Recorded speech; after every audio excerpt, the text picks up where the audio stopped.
안녕하세요. 일학교 목사입니다.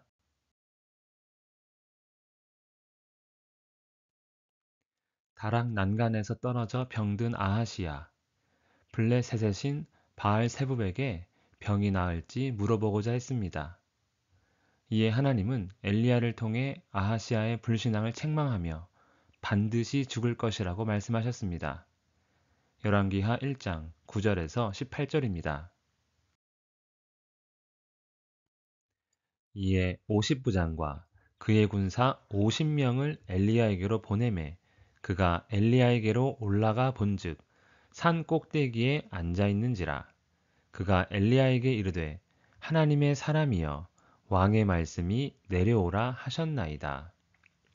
아하시아가 엘리야를 만나 하나님의 말씀을 듣고 싶었다면 사신을 보내야 합니다.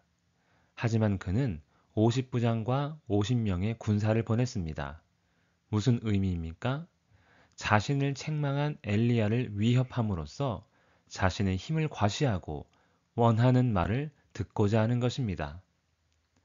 바알세붑을 찾은 일로 인해 책망을 들었지만 회개하지 않고 오히려 적극적으로 하나님을 대적하는 아하시아입니다. 엘리야가 50부장에게 대답하여 이르되 내가 만일 하나님의 사람이면 불이 하늘에서 내려와 너와 너의 50명을 살을지로다 하매 불이 곧 하늘에서 내려와 그와 그의 군사 50명을 살랐더라. 엘리야를 체포하려는 일은 곧 하나님을 대적하려는 일이었습니다. 그래서 하나님은 엘리야의 기도에 즉각적으로 응답하심으로 죄악을 심판하십니다.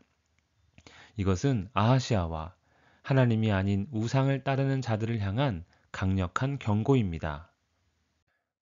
왕이 다시 다른 50부장과 그의 군사 50명을 엘리야에게로 보내니 아하시아가 다시 군사들을 보냈습니다. 그가 엘리야에게 말하여 이르되 하나님의 사람이여 왕의 말씀이 속히 내려오라 하셨나이다 하니 엘리야에게 전하는 아하시아의 말이 이전보다 더 강하고 도전적입니다.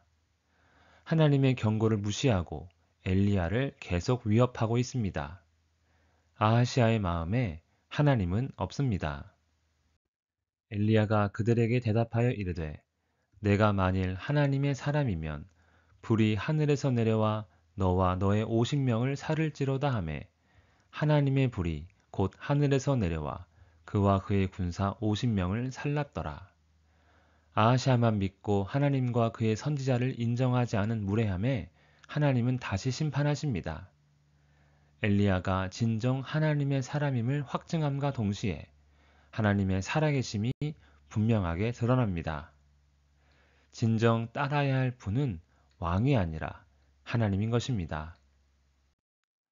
왕이 세 번째 50부장과 그의 군사 50명을 보낸지라. 셋째 50부장이 올라가서 엘리야 앞에 이르러 그의 무릎을 꿇어 엎드려 간구하여 이르되 하나님의 사람이여 원하건대 나의 생명과 당신의 종인 이 50명의 생명을 당신은 귀히 보소서. 불이 하늘에서 내려와 전번의 50부장 둘과 그의 군사 50명을 살랐거니와 나의 생명을 당신은 귀히 보소서 하매 하나님에 대한 아하시아의 태도는 그대로입니다. 그런데 세 번째 50부장의 태도는 앞선 두 사람과 전혀 다릅니다. 그는 하나님께 복종하는 모습으로 무릎을 꿇었고 생명을 구하며 하나님의 선지자를 인정했습니다. 세 번째 50부장은 왕의 명령을 받았지만 하나님을 인정하며 두려움으로 선 것입니다. 여호와의 사자가 엘리야에게 이르되 너는 그를 두려워하지 말고 함께 내려가라 하신지라.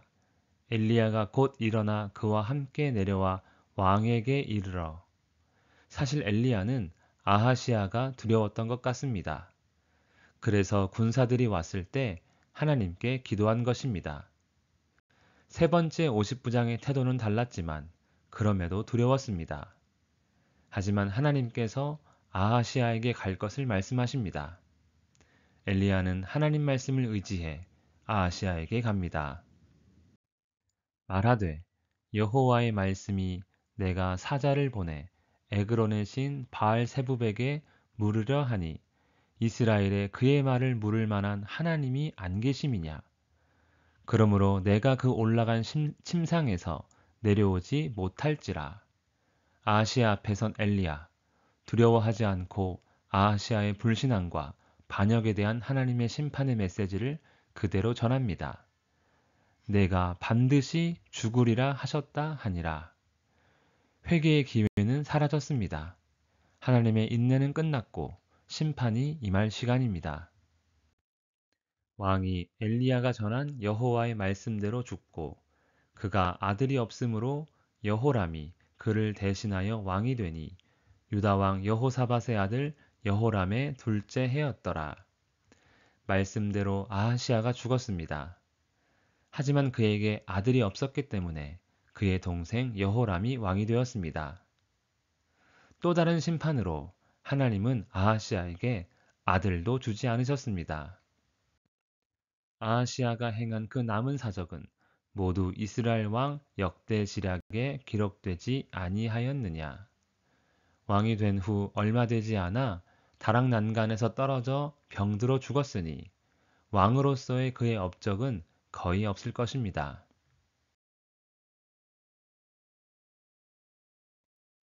엘리야에게 보낸 군사들의 죽음은 아하시아를 향한 분명한 경고였습니다. 이것은 하나님의 위협이 아니라 회개의 기회를 주시는 경고입니다. 하지만 아하시아는 말씀을 무시하고 끝까지 교만하게 버티다가 말씀대로 죽었습니다. 하나님의 경고라고 느껴지는 일이 있습니까? 그럼 고집 피우지 말고 버티지 말고 즉각 반응하는 우리가 되어야 할 것입니다. 그것이 우리가 가질 수 있는 가장 큰 지혜입니다. 기도하겠습니다. 살아계신 하나님 아버지, 우리를 구원하시기 위해, 우리를 회복시키기 위해 때로는 말씀으로, 때로는 경고로, 때로는 징계를 행하시는 줄을 압니다. 주여, 주께 순종하며 주 앞에 항상 설 수 있는 우리가 되도록 붙들어 주시옵소서. 예수님 이름으로 기도합니다. 아멘.